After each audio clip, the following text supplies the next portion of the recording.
from Luke chapter 2, verse 1 to 39, the magnificence of the Incarnation. Now, what we see here is what is popularly called the Christmas message. Now, God came to a virgin, and that is a very controversial subject, for God to come down as a human being. Not to talk of coming through the normal birth process, which is through a woman, a virgin, okay? And this is what is known as the Incarnation. So there is a lot of doubt cast around this process. We're not even talking about some of the issues concerning the date of Christmas and all that. This is not the topic for today, but that we discuss. But about the Incarnation itself is very controversial. It is considered absurd theologically, and the whole idea of God becoming a human being is considered very absurd. Next slide. Jews don't accept it.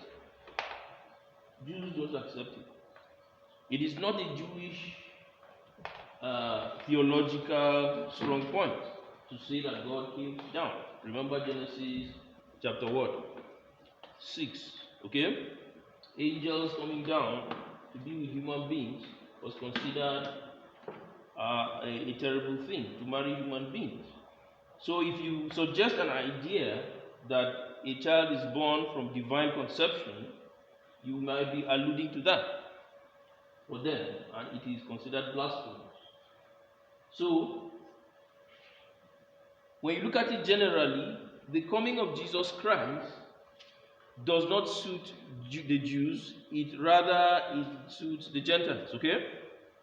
The whole idea is a strong point for the Gentiles, is a plus for the Gentiles, for Gentile tradition, Gentile theology, okay? The Greeks believe that in a person called what? Zeus, okay? Whose son was Achilles. So it was very popular, okay? And there were so many traditions like that also in the Egyptian theology and many Gentile traditions. So this was known among them.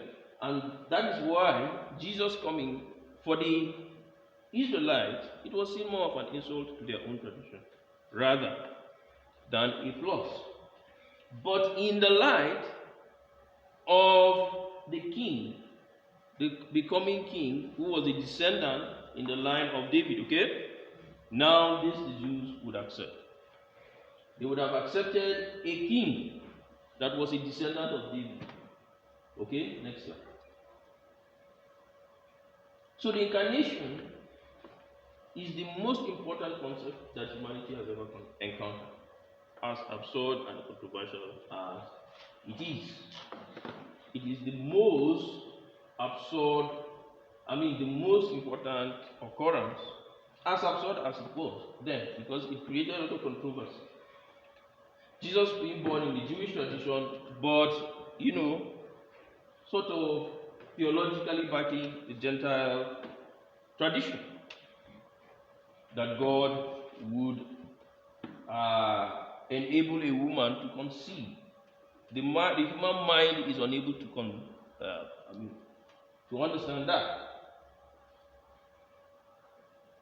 And this is because we are a complex organism that know that we are complex, but we are unable to really take responsibility for our complexity. Okay? The whole issue, and that is why the Incarnation is very important, because of the very complex nature of human beings.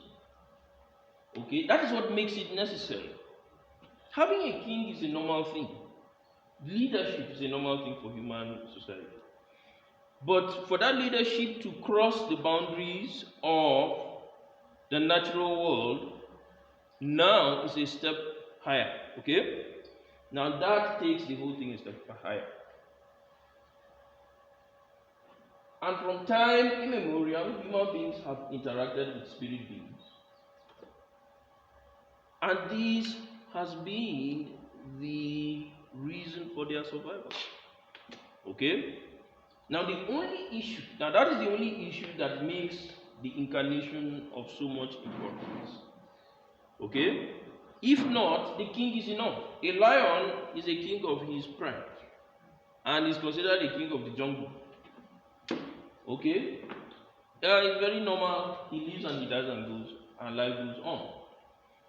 But once you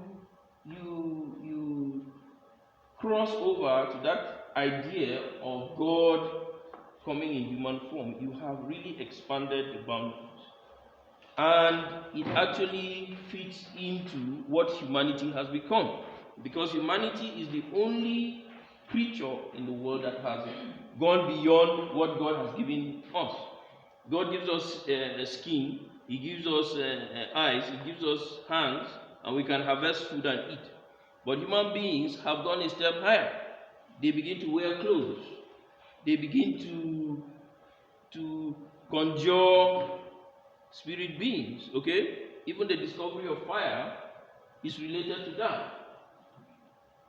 Enhanced skills that have secretly have been nurtured within human history are key to this. We have enhanced skills that other animals don't have. Next slide. Although scientists might attribute this to experimentation, intelligence, and so does experimentation, but history shows us that the first human beings did not attribute it to that. Okay? They attributed fire, all these things, technology, to the revelation of the gods, as it were.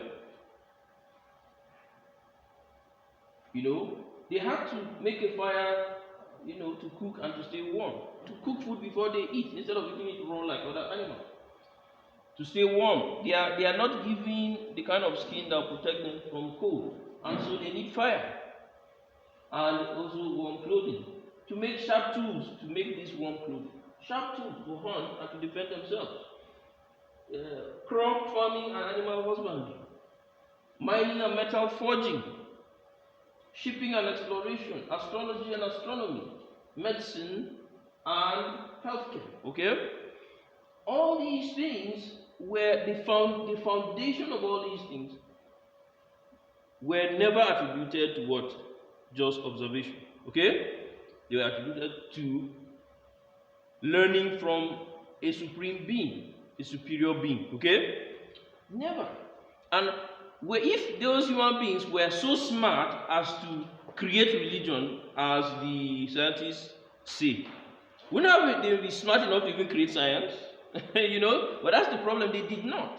Instead, they honestly just attributed it to the real source, which was a spirit being. Okay? Whether good or evil, it doesn't matter. Okay? So we know that spirit beings influence human history. Next slide. So these are the strange beginnings of human history. And of course, they have spiritual phenomena. And the Bible is one of those sources. They attribute it to spiritual phenomena. The Bible is one of those sources that gives us that very clear narrative. Next slide.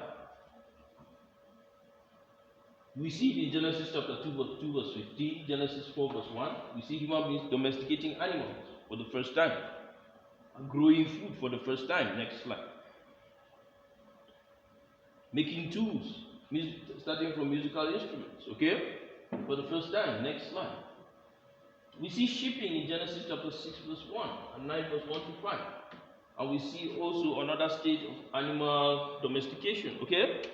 Next slide. We see fire in Job, in Genesis 11 verse 3, and in Exodus. We know for a fact that Exodus 3, the fire in Exodus 3, became the source of what nurtured the Israeli civilization. That miracle of the burning bush, okay? That was what nurtured the Israeli civilization. Because Moses had to discover through God's help how those things worked, okay? And he became a miracle worker from that. So, if you can explain the burning bush, how can you explain the snake, okay? How can you explain the plagues? And so, it was from God's revelation that science was developed slowly and slowly and slowly in thousands of Yes. So we see burnt brick making in what? Exodus 11. Okay. Now, of course, scientists will attribute it to science, to observation. Okay. Let's continue. Next slide. And that is why the coming of Jesus Christ and his claim is has become very popular. Okay, Jesus' coming has become very popular because he kind of puts a pinnacle to this whole development, and most importantly, he sides with the Gentiles. Not only the Jews, but also the Gentiles. And so he has a broader spectrum of influence. And so his activities resonate with so many philosophies and religions all over the world.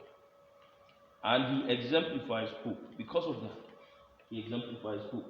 And that is why he, even with all the persecution the Christians went through, well, that was one of the factors that made it to succeed. Next slide. And that is why it is so important for us today. And these are the factors that influence this. Women have their children brought back. You see, children are made important by the coming of Jesus, because he came through the birth canal. Okay? If he had just come from heaven, one majestic being, of course he wouldn't have changed the life of children, of babies. So there is a story now that every baby can identify with. The special nature of the activity of giving birth. Children represent hope.